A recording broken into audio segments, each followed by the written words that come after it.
Hello friends, எல்லோரும் நல்லா இருக்கீங்களா? நான் சூப்பராக இருக்கேன். இப்போ நான் எங்கே இருக்கேன் அப்படின்னா, நான் வந்து காங்கேயம் வந்திருக்கேன்.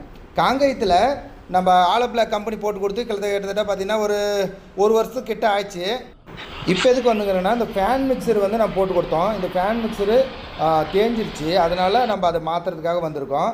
ஓனர் வந்து கிட்டத்தட்ட பார்த்திங்கன்னா அவர் நம்ம கார் மாதிரி தான் ஈவி கார் வாங்கியிருக்காரு. அவரது வந்து மாருதி காரில் ஈவிகே விட்டாரான்னு ஒரு வண்டி வந்துச்சு இல்லையா, எப்போ புதுசாக அது வாங்கியிருக்காரு. அவர் ஸ்பார்க்ஸ் சார்ஜரு நம்ம கம்பெனிலே போட்டு விட்டுருந்தார். சரி, நம்ம காரு அதிலே சார்ஜ் போட்டு விட்டுறலான்னு சொல்லிட்டு ட்ரை பண்ணால் ஏதோ ட்ரை பண்ணோம், ஒன்றுமே ஒர்க் ஆகலை. அதுக்கப்புறமா ஓனருக்கு ஃபோன் பண்ணி கேட்டால், சார் இது மாதிரி நம்ம கார் சார்ஜ் போட முடியுமா அப்படின்னு. பின்னு செட் ஆகுதா அப்படின்னு கேட்டார். பின்னெல்லாம் செட் ஆகுது சார், ஆனால் ஆன் ஆகலை அப்படின்னா. அப்புறம் தான் தெரிஞ்சு அது வந்து ஒரு கார்டு ஒன்று கொடுத்துருக்காங்களாமா.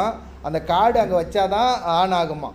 அதுக்கப்புறம் அவரை வர வச்சு அப்புறமா சார்ஜ் போட்டு விட்டுட்டு நல்லா ஃபாஸ்ட்டாகவே ஏறிச்சு. நல்லா அவர் கார்டு அங்கே வச்சதுக்கப்புறம் தான் சார்ஜே ஆச்சு. அதுக்கப்புறம் இந்த இது வந்து பார்த்திங்கன்னா, ஃபஸ்ட்டு வரும்போது நம்ம ஃபேன் மிக்சர் செஞ்சு கொடுக்கும்போது உள்ளே வந்து எக்ஸ்ட்ரா பிளேட் 8mm பிளேட்டு வந்து பண்ணி கொடுத்தோம்.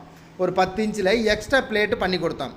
அதுக்கப்புறம் சென்டரில் வந்து என்ன பண்ணேன், கிரானைட் வந்து ஒட்டி விட்டு போனேன். கம்மி பட்ஜெட்டில் ரெடி பண்ணணும்னு சொல்லிட்டு கிரானைட் ஒட்டி விட்டு போனேன். இப்போ வந்து இந்த இட்டாச் வண்டி வருது பார்த்தீங்கன்னா, இட்டாச் வண்டிக்கு செயின் பெல்ட்டு, அந்த செயின் மாதிரி அந்த வீல் வந்து செயின் வீலு, அந்த செயின் வீலில் வர அந்த பட்டை வரும், அந்த பட்டையை கட் பண்ணி இது உள்ளே வந்து நான் போட்டு கொடுத்துருக்கேன். பார்க்கலாம்.